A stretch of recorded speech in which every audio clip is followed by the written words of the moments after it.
Ismail Haniyeh का जो कत्ल हुआ है तेहरान में, जिसकी अभी तक इजराइल ने रिस्पॉन्सिबिलिटी बज़ाहिर तौर पर तो नहीं ली, लेकिन सब इशारे इजराइल की तरफ हैं। इस्माइल हानिया कोई आम आदमी तो थे नहीं। पॉलिटिकल ऑफिस संभालना हमास का एक बहुत अहम पोजीशन है। टर्किश इंटेलिजेंस मीट ने कई suspected Israeli intelligence gathering cell वो तोड़े।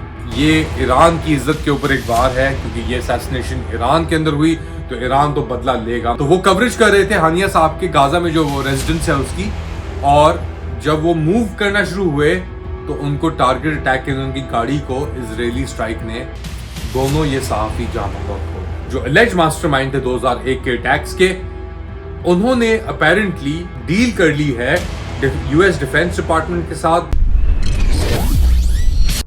इस्माइल हानिया के कत्ल के बाद ईरान ने बदले का ऐलान कर दिया। लेट अली शो यू के एक और एपिसोड में आप सबको खुशामदीद। Do like, subscribe and share this content. Ismail Haniyeh का जो कत्ल हुआ है तेहरान में, जिसकी अभी तक इजराइल ने रिस्पॉन्सिबिलिटी बज़ाहिर तौर पर तो नहीं ली, लेकिन सब इशारे इजराइल की तरफ हैं। उसने पूरे मशरिक़ वुस्ता में एक तरीके से तहलका मचा दिया है। आग तो फिलहाल लगी हुई है अक्टूबर 7 से, जब हमास ने इजराइल के अंदर अटैक किया, गाजा की जो फेंस थी उसे तोड़ा और 150-200 के करीब इजरायलियों को यरगमाल किया। और इसके बाद जो इजरायली बर्बरियत, फाशियत और तबाही हुई गाजा में, उसके अंदर 45,000 के करीब फलस्तीनी जाँ बहक हो गए, जिसका हमें अंदाजा है अब 1.5 लाख फलस्तीनी भी शायद जाँ बहक हो सकते हैं इस पूरी कार्रवाई के अंदर। और ना सिर्फ गाजा में, गाजा से बाहर भी ये जो दहशतगर्दी है इजरायली वो जारी है। और अब जो सिचुएशन जिस तरीके से डेवलप हो रही है, ईरान ने आवाजें उठाना शुरू कर दी हैं। पाकिस्तान के अंदर भी कुछ लेके पहले तो पाकिस्तान ने फॉरेन ऑफिस ने एक स्टेटमेंट शाया किया कि जी हम कंडेम करते हैं इजरायली बर्बरियत को, मगर फिर दोबारा उसको री इशू किया गया, जिसके अंदर इजराइल का जिक्र हटा दिया गया था और फलस्तीन का जिक्र एक तरीके से कंटेन किया गया था। अब इस्माइल हानिया कोई आम आदमी तो थे नहीं। पॉलिटिकल ऑफिस संभालना हमास का एक बहुत अहम पोजीशन है। इसका ये मतलब है कि एक तरफ सियासी ऑफिस है और एक तरफ जो अस्करी ऑफिस है या मिलिट्री विंग है या आर्म विंग जो है उसकी कार्रवाइयां हैं। आर्म विंग को याया सिनवार जो गाजा के अंदर फिलहाल मौजूद हैं वो हेड करते हैं, और हानिया साहब जो थे वो सियासी पॉलिटिकल विंग को हेड करते थे तुर्की में और कतर में। द फैक्ट कि ये कत्ल असैसिनेशन ईरान में हुई, तुर्की में नहीं हुई। अच्छा, एक तुर्की को लेकर बड़ी अहम बात यहां पे है, पिछले कोई 5-6 साल से उससे ज्यादा भी, मगर 5 से 6 साल से टर्किश इंटेलिजेंस मीट ने कई suspected Israeli intelligence gathering cell, जिसके अंदर फलस्तीनी भी शामिल थे, वो तोड़े। कोई 150-200 बंदा कुछ साल पहले जो एफिलिएटेड था सस्पेक्टेड इजराइल के साथ, मोसाद के साथ, उनको तोड़ा। तो इतना आसान नहीं है किसी भी फॉरेन एजेंसी के लिए तुर्की जैसे मुल्क के अंदर या कतर जैसे मुल्क के अंदर ऑपरेट करना। खशोगी साहब का इंसिडेंस हुआ, उसके अंदर भी पता लग गया कौन कहां किधर से आया था। तो तुर्की के अंदर ये कार्रवाइयां, क्योंकि मीट का बहुत एक एक्सटेंसिव नेटवर्क है, कतर के अंदर भी बहुत एक्सटेंसिव एक मॉनिटरिंग और नेटवर्क उनका मौजूद है, तो वहां पे ये सब काम करना।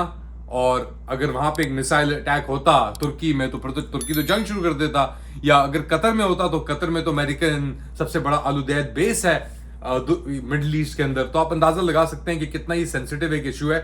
और इसीलिए जिस तरीके से ये किया गया, ये पूरी कार्रवाई ईरान को वहां पे रखते हुए, अब एक्सपेक्टेशन क्या है कि ईरान से शायद रिटेलिएशन ना आए, मगर यह ऐसा मुमकिन भी हो सकता है कि अब रिटेलिएशन ईरान से आए। और स्पेशली खमेनी साहब ने जो कहा है कि ये ईरान की इज्जत के ऊपर एक वार है, क्योंकि ये असैसिनेशन ईरान के अंदर हुई तो ईरान तो बदला लेगा। मगर ईरान की बातें हमने जो देखा है हमेशा बड़ी होती हैं, हकीकतन जो असलियत होती है वो इतनी शायद बड़ी नहीं होती। अच्छा, हानिया साहब के कत्ल के बाद गाजा के अंदर उनके घर के अंदर के बाहर लोग आना शुरू हुए, तस्वीरें खड़ी हुई, और अल जजीरा का क्रू भी वहां पहुंचा। इस्माइल अल गूल साहब जो सहाफी है और रामी अल रिफी जो कैमरामैन थे वो पहुंचे शक्ति रेफ्यूजी कैंप के अंदर गाजा सिटी के अंदर उनको हलाक कर दिया गया।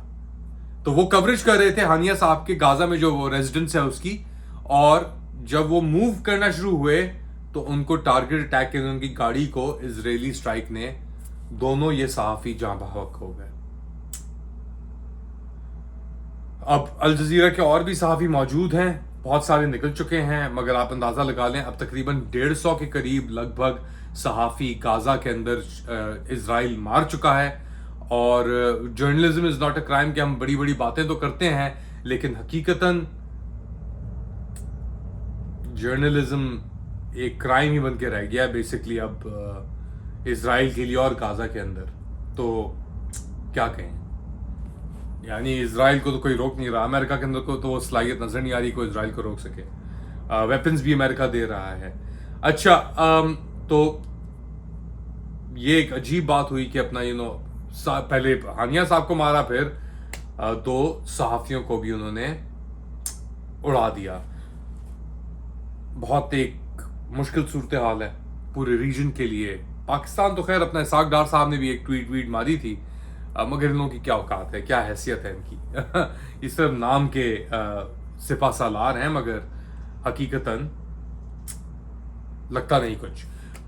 20 साल हो गए हैं, सॉरी 20 साल तो नहीं, तकरीबन 23 साल हो गए हैं 9/11 के वाकयात को, सितंबर 11 2001 के अंदर। और उसके जो मास्टरमाइंड थे खालिद शेख मोहम्मद साहब, जो एलिज मास्टरमाइंड थे 2001 के अटैक्स के, उन्होंने अपेरेंटली पाकिस्तान में उनको पकड़ा गया कि जैसा आपको याद पड़ता है 20 साल होने को आ रहे होंगे इस बात को, उन्होंने एक डील कर ली है यूएस डिफेंस डिपार्टमेंट के साथ बुध के रोज, और उन्होंने कहा है कि मैं कसूरवार, अपना कसूर उन्होंने कबूल कर लिया है, और अब शायद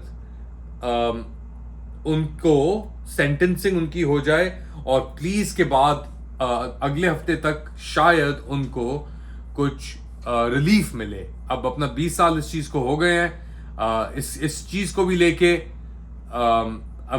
सियासी एक नुक्ते के ऊपर एक चीज बन चुकी है। डोनाल्ड ट्रंप साहब भी कह रहे हैं कि जी यहाँ पे बाइडेन साहब जाते जाते खालिद शेख मोहम्मद और जो 9/11 के वो थे अक्यूज्ड, उनके साथ डीलिंग्स कर रहे हैं। तो एक और एक मुद्दा बन के खड़ा हो गया इलेक्शन के अंदर। मगर एक बात मैं बताऊं, जब ट्रंप साहब के ऊपर हमला हुआ पेंसिल्वेनिया पे तकरीबन 3 हफ्ते पहले, तो ट्रंप साहब की विन अशोर्ड थी।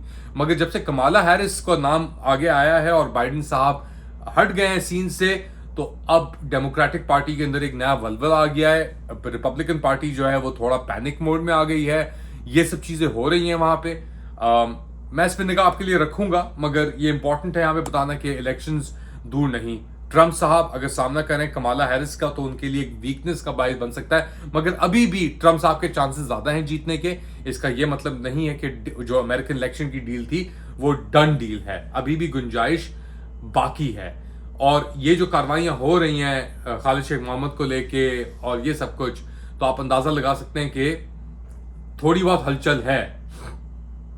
खैर एनीवेज, अब एक और चीज हानिया साहब के कत्ल को लेकर, वो नेगोशिएट कर रहे थे हमास की तरफ से, सियासी वो लीडर थे हमास के। अब उनके जाने के बाद जो तकरीबन 100 के लगभग या 100 से ज्यादा के लगभग जो यरगमाल इजरायली हैं हमास की कस्टडी के अंदर, उनका क्या होगा? नेतन्याहू साहब को तो उनका ख्याल नहीं था कुछ। अब देखना पड़ेगा कि क्या चीज होती है क्या नहीं होती, मगर डेफिनेटली टेम्परेचर जो है वो इंक्रीज हो गया है। और टोनी ब्लिंकन साहब ने भी आके ये बात की वजाहत की है कि अमेरिका को इजराइल ने कुछ नहीं बताया था कि वो अटैक कर रहे हैं नहीं कर रहे, क्या हो रहा है क्या नहीं हो रहा। तो अमेरिका ने इससे फासला ले लिया है। मगर अमेरिका अब ये भी कह रहा है कि अगर हिजबुल्ला अटैक करता है या ईरान अटैक करता है, कुछ भी होता है, तो अमेरिका हमेशा दिफा के लिए इजराइल के लिए हाजिर है। फिलहाल इतना ही। Do like, subscribe and share this content. अपना ख्याल रखिएगा। अगली बार तक अल्लाह हाफिज।